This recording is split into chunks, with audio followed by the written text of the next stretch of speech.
Students, this is exercise number 7 of the Progressive Monthly Magazine, February 2022, on the speed of 100 words per minute. Start.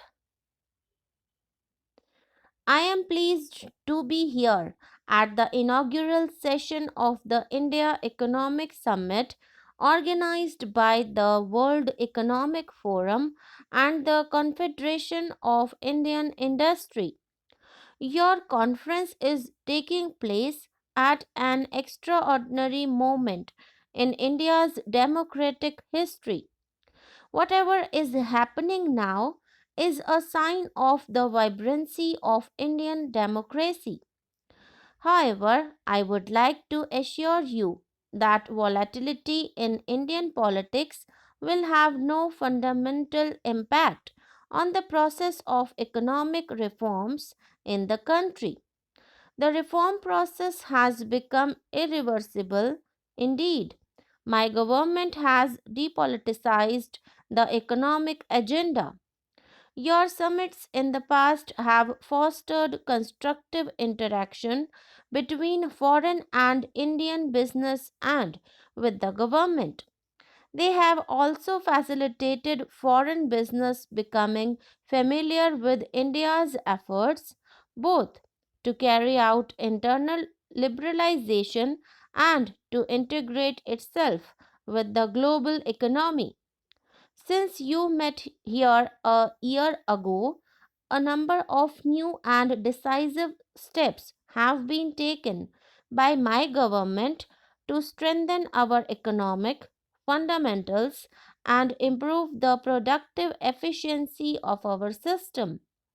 In the schedule of your meetings over the next few days, you would be interacting with some members of my cabinet, some distinguished businessmen, economists, and senior government functionaries. They would outline for you only what has been achieved during this period, but share their vision of the economic agenda for the coming months. In the last 9 months, my government has taken important initiatives over a wide gamut of economic issues which cover insurance, capital markets, information technology, housing and infrastructure, to mention a few. The reform process initiated is wider and deeper than any comparable program earlier. Its multiplier effect would have long term beneficial impact on the economic and social development of India. We also take some pride and satisfaction that, given the turmoil in the rest of Asia and many other parts of the world, our macroeconomic fundamentals continue to be strong.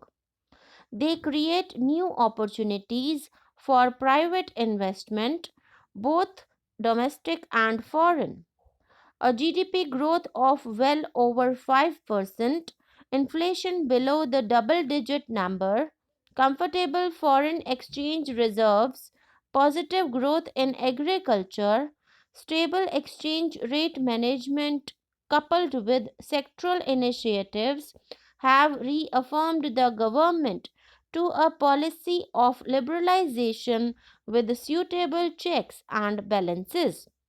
I have said so earlier and would reiterate today that there is no panacea to bring about high rates of economic growth here.